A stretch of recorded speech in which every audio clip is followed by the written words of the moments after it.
Statistics online. Measure and analysis data. Measure and analysis data. జలుబు చేసిందా? Yes, sir. చూడండి, statistics అంటే ఏంటి? Measure and analyse the data. ఓకేనా? మీరు అందరం దూరం కూర్చుంటే ఇక్కడ స్క్రీన్ ఎలా కనిపిస్తుంది?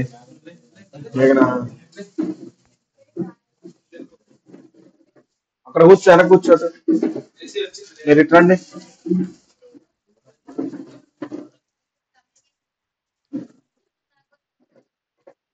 వెళ్ళమ్మా, క్లాస్కి వెళ్ళరాపో. చూడు బాగుపడతాయి.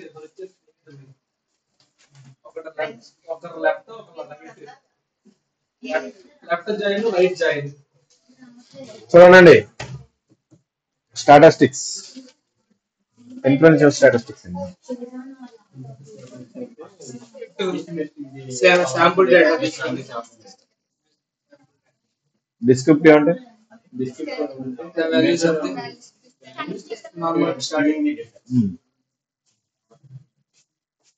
పాపులేషన్ అంటే ఆన్లైన్ నిద్రపోండమ్మా మీరు ఇంకా.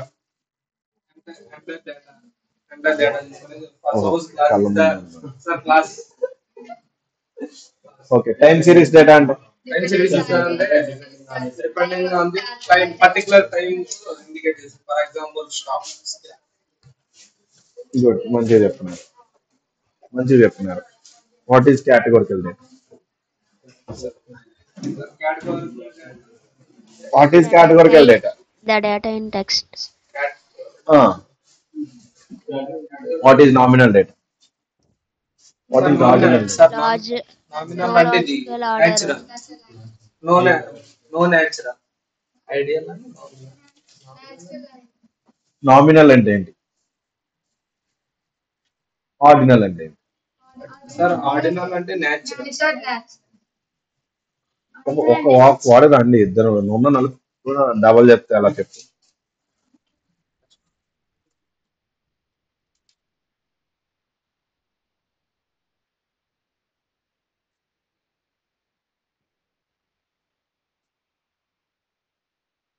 సార్ ఆర్డినల్ అంటే natural సార్. నామినల్ అంటే no natural. అచ్చా, బాగా చెప్తున్నారు. ఓకే, ఇక్కడ centre measure the central tendency అని ఉంది, కనిపిస్తుందమ్మా? మెజర్ ది సెంట్రల్ టెండెన్సీ ఏంటి? అసలు సెంట్రల్ అంటే ఏంటంటే మీడియన్ మోడ్, ఈ మూడింటిని కలిపితేనే మనం సెంట్రల్ టెండెన్సీ అంటాం, మెజర్స్ ఆఫ్ సెంట్రల్ టెండెన్సీ అంటాం. మనకి మీన్ అంటే ఎలా తీసుకుంటాం? నథింగ్ బట్ ఒక యావరేజ్ వాల్యూ తీసుకుంటాం. ఓకేనా?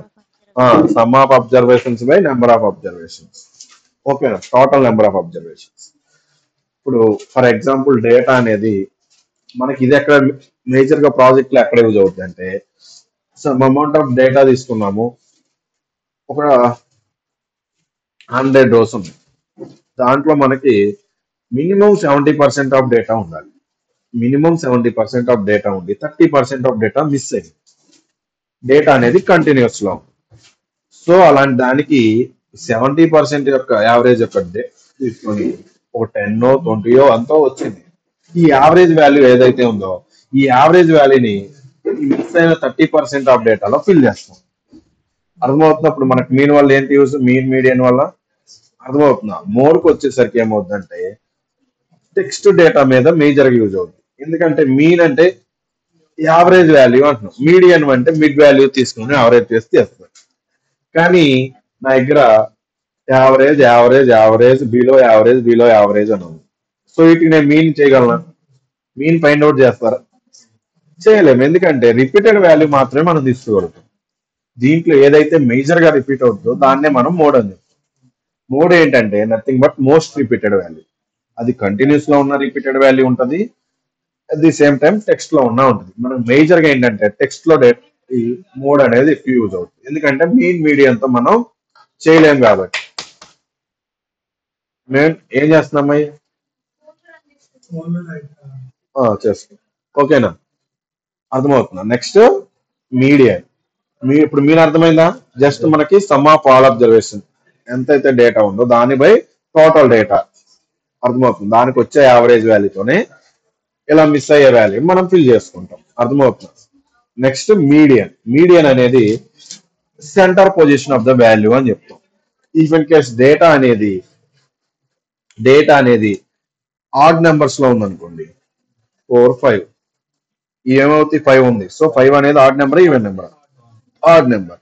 సో నేనేం చేశాను, ఇది తీసేసాను. మిడ్ వాల్యూ ఉంది. Centre position of the value order data ఏదైతే డేటా ఉందో అది ఒక ఆర్డర్డ్ డేటాగా రావాలి. ఫర్ ఎగ్జాంపుల్ మీకు ఇలా లేదు, డేటా అనేది 1, 4, 3, 2, 5 అని ఉంది. సో ఇలా తీసుకున్నప్పుడు దీన్ని మనం ముందు ఆర్డర్ లో తీసుకోవాలి. 1, 2, 3, 4, 5 ఇలా రాసుకొని ఆర్డర్ లో రాసుకున్న తర్వాత తీసేయండి. ఏదైతే మళ్ళీ ఎవరు క్లోజ్ చేస్తారు? ఏదైతే డేటా ఉంటుందో అర్థమవుతుందా, ఆ డేటాని మనం మీడియన్ గా చెప్పుకుంటాం. ఓకేనా? ఇది ఎప్పుడు ఆడ్ నెంబర్స్ ఉన్నప్పుడు. ఈవెన్ నెంబర్స్ ఉన్నప్పుడు ఈవెన్ నెంబర్స్ కూడా ఇలానే ఆర్డర్ అయితే ఆర్డర్ లోనే రాదు. ఇప్పుడు 1, 2, 3, 4, 5, 6 ఉంది. సో ఇక్కడ పోతే మధ్యలో 2 నెంబర్లు. సో ఇప్పుడు ఈ రెండిట్లో మన మీడియన్ ఏది అవుతుంది? 3 అవుతుందా, 4 అవుతుందా?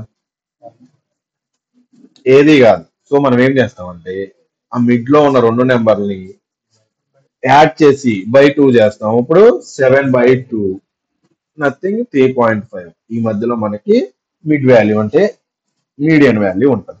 అర్థమవుతుందా? ఆర్డర్ లో రాసుకున్న తర్వాతే చేయాలి ఇది. ఓకేనా? అప్పుడు ఇది మీడియన్ వాల్యూ. మోడ్ అంటే ఏమవుతుందంటే డేటా అనేది ఏదైతే కన్సిడర్ చేసుకో వాటిలో మోస్ట్ రిపీటెడ్ ఏదైతే ఉంటుందో దాన్ని మోడ్ అంటాం.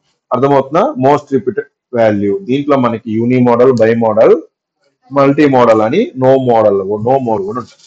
ఫర్ ఎగ్జాంపుల్ యూని మోడల్ అంటే ఓన్లీ ఒక వాల్యూ మాత్రమే రిపీటెడ్ ఉంది, ఒకటే మాత్రం రిపీట్ అయింది. బై మోడల్ కి వచ్చేసి 1 2 టైమ్స్, 2 2 టైమ్స్, 3 4 5 కామన్.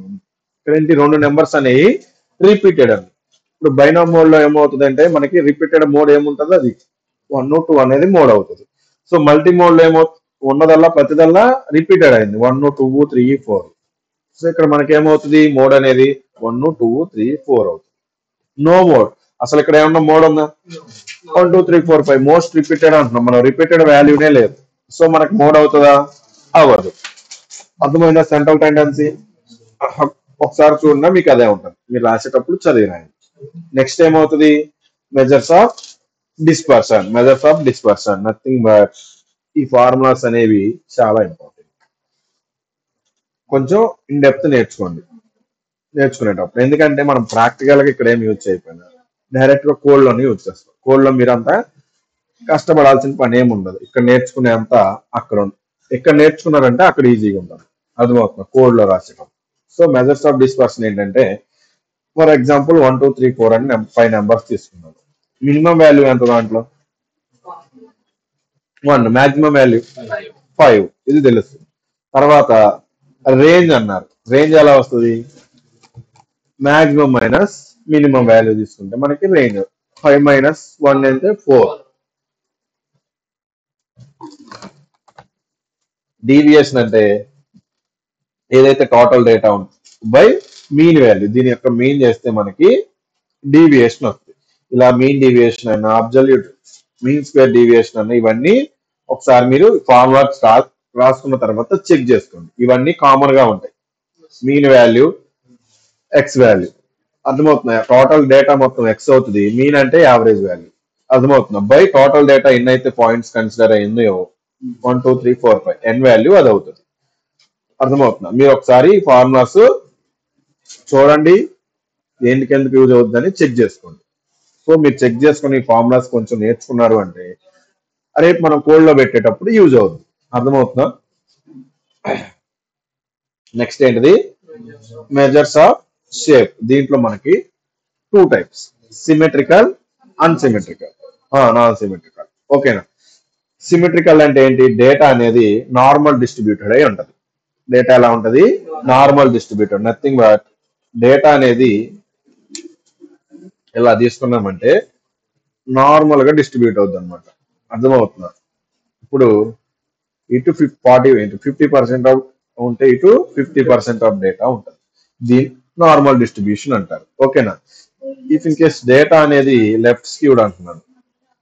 ఇప్పుడు ఏమవుతుంది, నాకు డేటా అనేది లెఫ్ట్ సైడ్ ఎక్కువ ఉంది, రైట్ సైడ్ అనేది తక్కువ ఉంది. సో ఇప్పుడు ఏమవుతుంది, లెఫ్ట్ స్క్యూడ్ డేటా అంటారు. అదే ఇఫ్ ఇన్ కేస్ డేటా అనేది రైట్ సైడ్ ఎక్కువ ఉంది అంటే దీని సైడ్ ఇటు డేటా ఎక్కువ ఉంది, ఇటు తక్కువ ఉంది, ఇది రైట్ స్క్యూడ్ అవుతుంది. ఆల్రెడీ మీకు ఇది తెలుసు.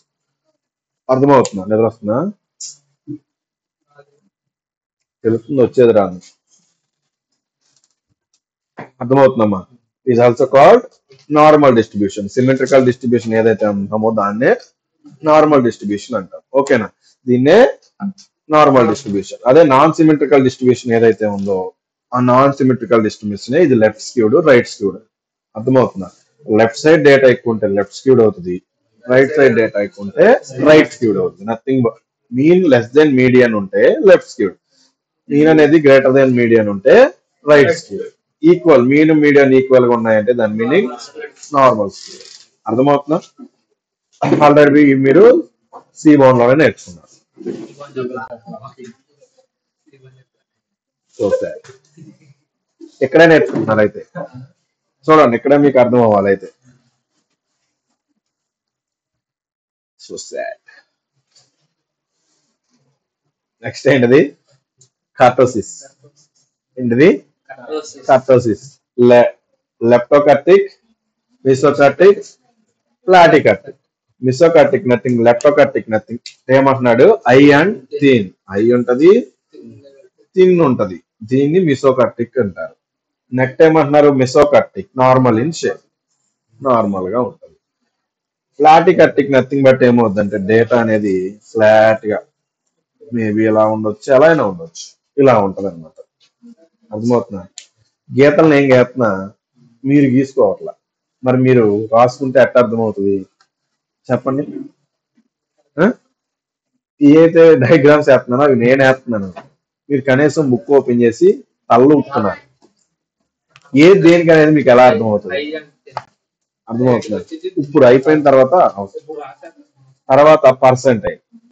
నెక్స్ట్ ఏంటిది, పర్సెంటైల్. పర్సెంటైల్ అంటే పొజిషన్ అనమాట. పర్సెంటేజ్ ఎలా చెప్పుకుంటాం, పర్సెంటేజ్ ఎలా చెప్పుకుంటాం, పర్సెంటేజ్. మీ పర్సెంటేజ్ మీకు తెలుసు కదా. ఆ, అలా అనమాట. పర్సెంటైల్ అంటే మన క్లాస్ లో ఒక 60 మెంబర్స్ ఉన్నారు. మనకి 60 మెంబర్స్ ఉన్నప్పుడు మన పర్సెంటేజ్ ఎంత, 60 70 80 వచ్చింది. మన పర్సెంటేజ్ ఎంత మనకు తెలుసు, కానీ మన పొజిషన్ ఎంత మనకు తెలుసా? తెలీదు. క్లాస్ లో మన పొజిషన్ ఎంత, మనకి ఎన్నో ర్యాంక్ వచ్చిందో మనకు తెలిసింది, టాప్ 3 మాత్రం తెలుస్తుంది.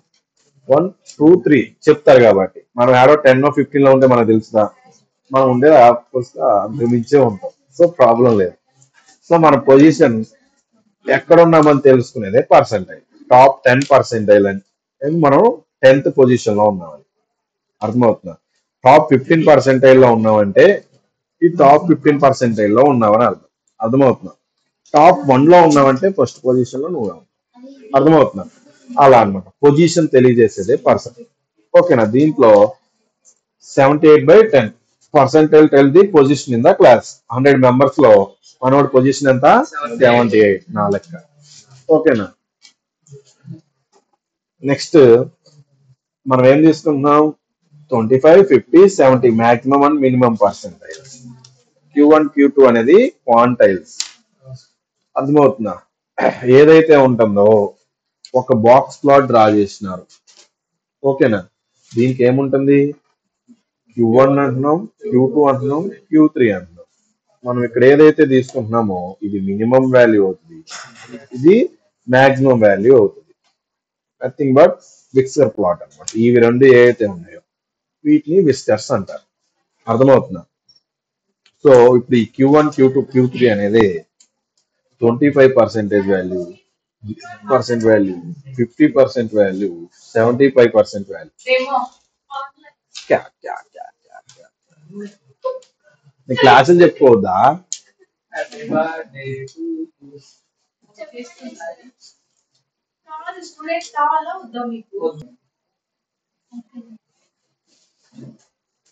చూడండి అమ్మా నెక్స్ట్ ఏంటిది పర్సెంటేజ్.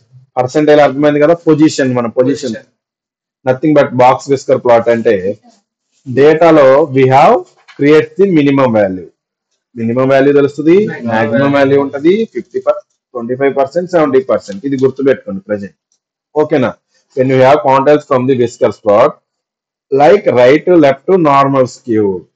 ఇప్పుడు దీన్ని బట్టి కూడా మనం left skewed డేటానా right skewed data normal skewed data అని కూడా తెలుస్తాయి. ఇఫ్ ఇన్ కేస్ నేను ఇదే డయాగ్రామ్ ఇలా గీసేసి జస్ట్ ఇలా అన్నాను, ఇప్పుడు ఇదేంటిది నథింగ్ బట్ డేటా అనేది లెఫ్ట్ స్క్యూ డేటా. అవునా కదా? సేమ్ డేటాకి నేనేం చేసినానంటే పెంచినాను. ఇప్పుడు ఏమవుతుంది అర్థమవుతున్నా? డిఫరెన్స్ అర్థమవుతున్నా? ఇదన్నమాట. ఈ వెస్కర్స్ వాళ్ళు యూజ్ ఏంటంటే మనకి డేటా అనేది లెఫ్ట్ స్క్యూడా రైట్ స్క్యూడా నార్మల్ స్క్యూడా అని తెలుస్తుంది. బాక్స్ ప్లాట్ చూసినారా? బాక్స్ ప్లాట్ ఎందుకు యూజ్? బాక్స్ ప్లాట్ అవుట్లయర్స్ తెలుసుకోవడానికి, టు చెక్ ది అవుట్లయర్స్. ఇక్కడ కూడా అంతే మనకి. ఇక్కడ ఏంటంటే బట్ అది లెఫ్ట్ స్క్యూడా రైట్ స్క్యూడా అని తెలుసుకుంటాం డేటా. వై? బికాస్ మనకి విస్కర్స్ అనేవి ఇవి, ఈ రెండు మనకి డేటా అని తెలియని కోసం. అర్థమవుతుందా? క్లారిటీ వచ్చింది ఎక్కడ వరకు? ఆన్లైన్ ఉన్నారమ్మా? Yes sir. అర్థమైందా? Yes sir. భాగ్యశ్రీ కదమ్మా, ఉందా లేదా? మీరు రెస్పాండ్ అవ్వకుండా ఆన్లైన్ లాగిన్ అయితే నేను మీకు క్లాస్ పర్మిషన్ ఇవ్వను. క్లాస్ రెస్పాండ్ అయితేనే మీకు క్లాస్ ఉంటది. భాగ్య నిన్న కూడా రియాక్ట్ అవ్వలే.